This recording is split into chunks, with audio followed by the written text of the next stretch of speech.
ano, mayroong tao sa baba mga par. Tingnan nyo. Ano. Kultasyo! Kultasyo! So yun mga par, sobrang dami ng mga tao dito mga par. So grabe. So yung mga par, grabe, sobrang dami mga par. Tingnan nyo mga par, oh. So yung sasakyan, sige sa ano, until dito guys, until mga par. So grabe. What's up mga par? So ayun nga, para kasi malapit na tayo sa Panggilby Bridge, kung saan yung tulay. So tulay nga, Panggilby Bridge. So ayun mga par, meron tayong tubig kasi nga baka maubusan tayo ng hangin. So ito yung kasama ko, si Kuya Jesmar mga par. So kasama ko sa trabaho. So yun mga par, nandito na tayo sa Panggilby Bridge, tulay. So tingnan nyo. So yun mga par, kunting kimbot na lang, darating na tayo sa Panggilby Bridge tulay. So yun mga par, shoutout sa mga followers dyan. So ayun mga par, tingnan nyo mga par, meron pang daanan dito. Iwan ko kung saan niya papunta, sa dagat na siguro mga par. So yan no, meron nagpa-picture mga par sa ano, sa entrance. Sobrang galang entrance guys. Mga par, meron pa ano. Grabe, nakapaangas mga par. Woo! So mga par, tingnan nyo, maraming mga equipo ito mga par, oh.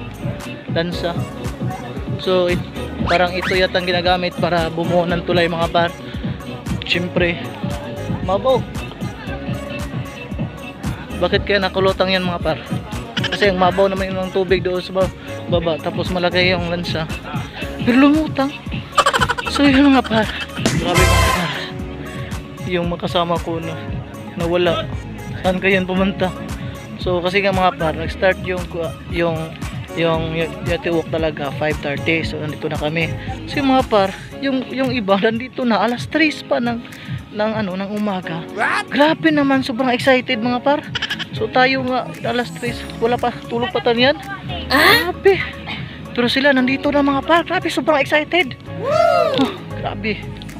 So it's okay lang mga par kasi nga nakakuha naman tayo ng mga picture sa kanila. So yun nga lang, hindi ano, yung iba hindi ko nakunan. So okay lang mga par, at least nakapunta tayo sa tulay at sa inauguration kahapon. So yung vlog ko kahapon sa inauguration hindi ko pa na-post. So post ko mamaya. Let's go. So yun mga par, yung iba dito mga par, mayroong mga drone. So tayo may wala. So hayaan mo yun mga par kasi hindi pa tayo nakasahod sa Facebook sa YouTube. So bibilihan tayo ng drone mga par. So yun mga par, hindi pa tayo nakaabot sa ano, sa kalahati ng tulay. Grabe, sobrang haba ng tulay mga par. So mga par, sa hindi pa nakaalam, ito yung pinakamataas na tulay sa buong Mindanao. So iwan ko kung ika ano pa to sa whole Philippines. So ang alam ko, ito ang pinakamataas na tulay sa buong Mindanao mga par. So, yun, full storage na tayo mga par. So yun mga par, hindi pa tayo nakaabot sa tunga ng tulay. Grabe, sobrang haba ng tulay mga par.